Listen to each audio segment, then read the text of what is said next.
qui ont commencé depuis le mois de juin et le Seigneur m'avait dit de me taire parce que ça allait finir tout seul. Et j'ai vu comment c'est fini tout seul. Mais il y a d'autres niveaux d'attaque. Dieu m'a dit là, tu vas parler. Soyez en paix. Dieu m'a donné la sagesse de parler maintenant. Soyez en paix, respirez.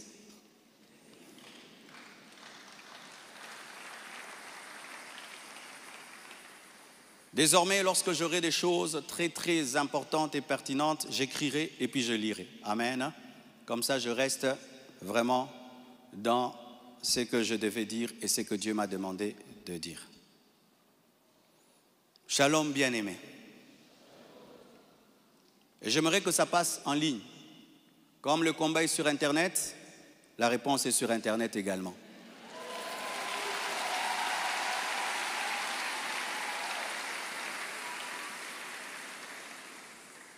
Je n'avais pas l'intention de m'exprimer publiquement à ce sujet, mais voyant le plan manifeste de l'ennemi, de s'aimer la division et de tenter de déstabiliser la communauté CREFEM, j'ai été conduit à sortir de mon silence. Et cela se fait aujourd'hui dans toutes les extensions compassion dans le monde. Les pasteurs vont parler en résumé ce que je suis en train de dire ici, car les fidèles ont besoin de réponses. S'il ne s'agissait que de moi, j'aurais gardé le silence, car de telles choses me sont souvent arrivées. Mais puisque l'honneur de l'Église et la paix de plusieurs sont en jeu, je dois parler, car il y a un temps pour se taire, un temps pour parler. Suite au décès de mon épouse Blanche, j'avais pris l'initiative de faire construire une maison pour ma belle-mère en mémoire de sa fille. Et c'était ça le plan, d'ailleurs, je ne sais pas s'il y a les photos, c'était ça le plan de cette maison R+1. Par amour pour elle, par amour pour sa fille, en mémoire d'elle. Sur la parcelle, ma parcelle qui est à Bibois, 10 mètres sur 30 que j'allais lui donner. 10 mètres, 15 mètres sur 30, ou 10 mètres sur 30, j'ai oublié. Alors, lorsque j'ai décidé de le faire, le projet était déjà en cours avec son fils et un architecte, d'ailleurs celui qui est en train de nous construire ici. J'ai décidé d'en informer également la branche paternelle de la famille, pour des raisons de transparence. C'est alors que l'on m'a demandé de donner la même chose en espèces pour la famille paternelle. Ça veut dire l'argent que je vais dépenser pour construire cette maison pour la maman, que je donne aussi la même somme du côté du papa. J'ai expliqué que je ne pouvais donner que 250 000 $ pour l'ensemble des deux familles, considérant que je n'ai qu'une seule belle famille et qu'il leur revenait de se répartir cela entre eux. Mais à ma grande surprise, on m'a dit que la maison était considérée comme un cadeau que Blanche avait promis un jour et qu'elle ne comptait pas donc dans l'héritage. Ils exigeaient donc une somme supplémentaire pour atteindre un total de 800 000 $. Par ailleurs, certains membres de leur famille ont contesté ma désignation légale comme liquidateur de mes propres biens, réclamant que ce rôle soit attribué à ma belle-mère. Ce que j'ai catégoriquement refusé, car cela ne respecte ni le droit ni l'équilibre. Comment je peux être vivant et c'est quelqu'un d'autre qui va liquider mes biens? Ils m'ont également reproché d'avoir exprimé pendant le deuil ma volonté de ne plus me remarier, une déclaration faite sous le choc et la douleur, car lorsqu'on pleure, on dit des choses, en prétendant que j'avais menti parce que j'ai finalement choisi de reconstruire ma vie. L'un d'eux m'a même dit que je devais rester veuf jusqu'à ce qu'ils reçoivent leur héritage. 2 réunions ont eu lieu entre moi et une partie de ma belle famille. Malheureusement, aucun accord n'a pu être trouvé. Ils m'ont officiellement réclamé 800 000 $ au travers de mes avocats, tandis que j'avais proposé 250 000 $ à l'amiable, par amour, par respect et pour honorer la mémoire de Blanche. Cela alors même que dans ma famille Tounassi, les biens sont toujours laissés à 100% aux orphelins, car cela est notre coutume, nous ne dérangeons jamais les veuves ni les veufs, tout est donné aux orphelins.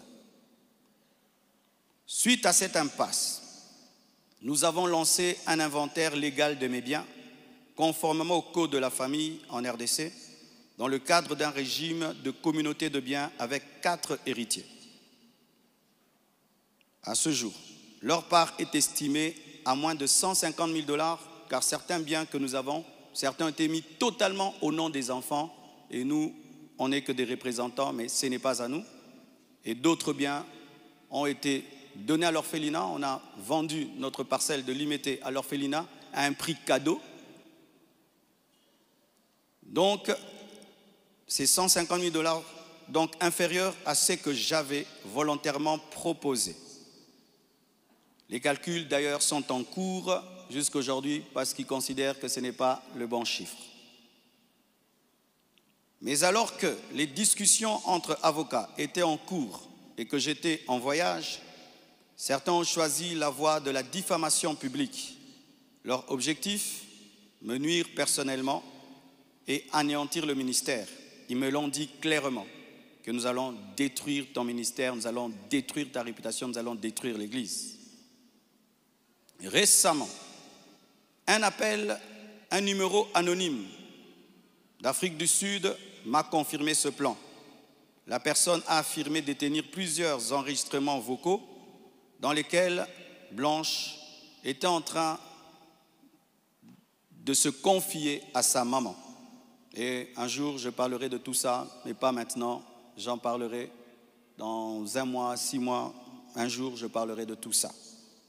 Ces paroles arrachées de leur contexte et de leur timing, me faisant passer pour un mauvais mari, notre couple pour un couple détruit, alors que la plupart d'entre vous ici, vous savez combien nous nous aimions, mais dans chaque couple, il y a des temps, des fois, des petites frictions, comme dans tous vos couples. Et en 18 ans, jamais nous n'avons parlé de divorce. Je ne l'ai jamais frappé, je ne l'ai jamais insulté, je ne l'ai jamais tapé. Après 18 ans de mariage, je lui ai redemandé en mariage. Je suis allé prêcher dans l'église de mon fils Olivier, au Botswana. Tout ce qu'il m'a donné pour me bénir, je lui ai acheté une bague en diamant et je lui ai redemandé en mariage. Elle avait même témoigné dans une émission ici. Quand vous voyez ces dernières vidéos, cette femme était heureuse, était épanouie. Aujourd'hui, on veut changer toute cette belle histoire en un couple détruit. C'est totalement faux. Ceux qui veulent me croire, croiront. Ceux qui ne veulent pas, ne croiront pas. Mais je sais qui je suis devant Dieu et comment j'ai fait de tout mon mieux pour que cette femme ne manque de rien et de rien et de rien. Je ne sais pas si un jour Oracle pourra m'appeler et je l'enregistrerai pour un jour sortir ces enregistrements. Des fois, je me pense être dans un film. Il m'a aussi été reproché faussement qu'Esther venait déjà à Kinshasa du vivant de Blanche, ce qui est faux. Vous pouvez aller à la DGM. C'est seulement le mercredi. Elle est venue quand? Mercredi qu'elle est venue. Et d'ailleurs, quand elle est arrivée à l'aéroport, la DGM devait l'amener parce que c'était sa première fois. Je l'ai rencontrée après le départ de Blanche au travers d'un ami. Avant cela, je ne la connaissais pas. On ne se connaissait pas. Et on dit que j'allais souvent au Canada plus de 10 fois. De toute ma vie, je suis allé au Canada que 2 fois. Pendant que Blanche était vivante. Et après, j'ai voulu aller, je n'ai pas eu le visa. Ceux qui font mes démarches de visa du Canada sont là. Je ne suis même pas allé 3 fois au Canada dans ma vie. Et ce qui est pire, on dit que j'ai pris ces biens, ces sacs, c'est plutôt ces habits, j'ai mis dans des sacs poubelles pour donner à la belle famille. Est-ce que toi, tu gardes tes habits dans des sacs poubelles pour que moi j'ai des sacs poubelles à mettre des vêtements? On a mis ces habits dans des valises et dans des gros sacs parce qu'il y en avait beaucoup. Quand ils sont venus prendre les habits, ils ont cru qu'il y en aurait quelques-uns. Il n'y avait pas assez de place dans leur voiture. J'ai dû leur prêter même un bus pour amener les habits. Il y avait au moins 4 grandes valises et des grands sacs. Les sacs là qu'on utilise quand on a trop de vêtements. Mais ce ne sont pas des sacs poubelles. Plus de 6, si j'ai oublié. J'ai même la photo, je compte parce qu'il faut être précis. C'est ça, 4 valises et 1, 2, 3, 4, 5, 6 grands sacs. Et si certains doutent, je vais vous envoyer tout ça au président des départements. Vous aurez ces photos. Tout ça, pourquoi?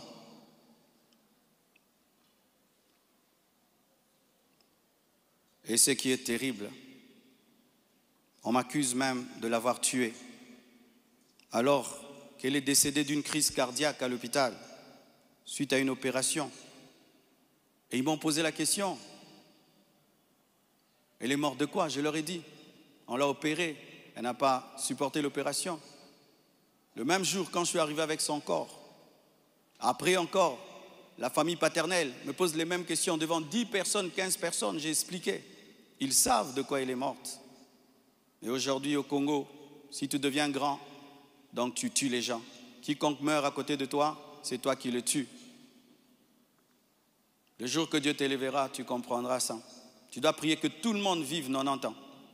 Si les gens commencent à mourir, c'est toi qui les tues. Comment peux-je tuer la mère de mes enfants? Priver Tabiri de sa maman? Comment? Même toi, qui viens de te convertir, tu ne peux pas faire une telle chose. Moi, serviteur de Dieu. Elle est partie en Turquie samedi. Je l'ai suivie dimanche. On s'est rencontrés même avec papa à l'aéroport. Elle était déjà partie. Elle me disait de venir parce que pour son opération, il fallait que le mari signe. Et je suis arrivé, j'ai signé. Même pour une césarienne, on signe. Elle est partie, elle n'est jamais plus revenue. Et comment son corps est venu vite? Frère, le problème souvent, c'est que les gens attribuent aux autres leur pauvreté. Lorsqu'il n'y a pas les moyens, quelqu'un peut mourir lundi pour que le corps vienne. On prend 2 semaines de cotisation. Mais quand Dieu t'a béni et tu as des relations, et même le médecin est touché par ce qui t'est arrivé, c'est ce médecin qui a tout fait. Je dis, je ne peux pas dormir dans votre pays, je ne peux pas rester, je ne peux pas supporter, je dois partir demain. Mes enfants ne peuvent pas rester en train de pleurer dans ce pays. Il a dit, qu'est-ce que tu veux que je fasse? J'ai dit, fais tout, que je rentre. Il a tout fait et on est venu. Et c'est la sorcellerie. Comment quelqu'un peut mourir tel jour? Du coup, vous prenez le corps, vous amenez, c'est trop vite. Donc vraiment, c'est terrible, terrible. Vraiment le niveau de raisonnement que les Congolais nous avons atteint, vraiment. Vraiment que les écoles recommencent, je ne sais pas, vraiment. C'est terrible. Des fois, je me dis, tous les derniers de la classe qu'on ne voyait plus, ils sont remplis maintenant, là-bas.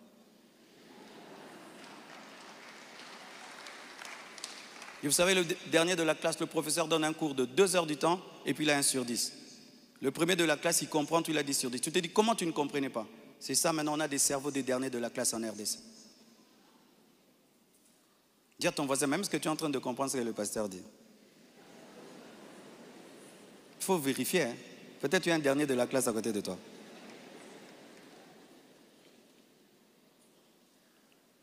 Tout cela n'est rien d'autre qu'un chantage, motivé par l'appât du gain, car cette personne me dira, donne-nous l'argent, nous avons des voices, sinon nous allons te détruire. Tout ça, c'est un chantage motivé par l'appât du gain. Pourtant, malgré tout, j'étais disposé, je suis disposé à donner 250 000 $ par respect pour Blanche et pour sa famille et pour la paix. Mais je ne peux pas accepter l'injustice d'une exigence démesurée de 800 000 $. Comme je vous dis toujours, cette église n'appartient pas à mes enfants. J'ai investi 26 ans de ma vie dans cette église, mais rien n'est à mes enfants. Qu'est-ce que mes enfants auront? Les quelques biens que j'ai, c'est à eux. Ils ne viendront pas un jour vous déranger ici. Et donc je ne peux pas donner par peur ou par chantage ce qui est à eux. Ils diront, tu es quel genre de père? Et l'église, ce n'est pas nous. Et ce que tu as n'est pas à nous. Je ne le ferai pas. C'est pourquoi j'aimerais dire aux veuves et aux veufs, ne vous laissez pas dépouiller. Ne vous laissez pas dépouiller. Ne vous laissez pas dépouiller. Ce que je prêche, je le vis. Mon combat, c'est que je vis ma prédication, mon message. Mon combat, c'est le message de la sainteté qui dérange. Mon combat, c'est que une fois, j'ai vu l'esprit du léopard et il m'a dit, tu veux me combattre? Ce pays est tenu par un esprit de léopard, un esprit méchant. Regardez comment nous sommes devenus méchants. Regardez comment nous sommes devenus méchants, mes frères. Cette méchanceté démoniaque satanique. Et quand j'ai vu cet esprit, vous avez vu tout ce qu'on a connu. C'est pourquoi, pour finir, je vous prie, ne cédez pas à la haine. Au-delà des personnes visibles, il y a un combat spirituel. C'est une attaque de l'esprit de léopard que Dieu m'avait déjà révélé. Un esprit rusé et violent qui cherche à abattre les hommes de Dieu et à ravager les familles. Bénissez ceux qui vous persécutent. Priez pour ceux qui vous calomnient. Matthieu 5, verset 44. Ce n'est pas le moment de combattre dans la chair. Restons enracinés dans la vérité, dans l'amour et dans la prière. Pour ceux qui souhaitent des informations juridiques fiables, je vous invite à contacter mes avocats, le maître Béladé et le maître Abed, qui sont des fils de la maison. Et sachez que toute chose concourt au bien de ceux qui aiment Dieu. Romains 8, verset 28. Et je rends grâce à Dieu pour toutes mes épreuves et tous mes combats. Je suis l'un des hommes de Dieu aujourd'hui les plus persécutés dans ma génération. Quand je regarde mes amis, mes pères, des fois je me dis, Satan vous a oublié ou quoi? Mais je rends grâce. Ça fait de nous une église 4x4. Les gens sont étonnés. Comment cette église n'est pas morte? D'ailleurs, ça grandit.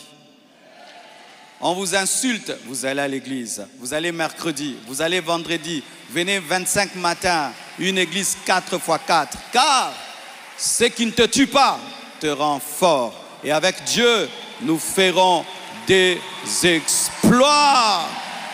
Alléluia!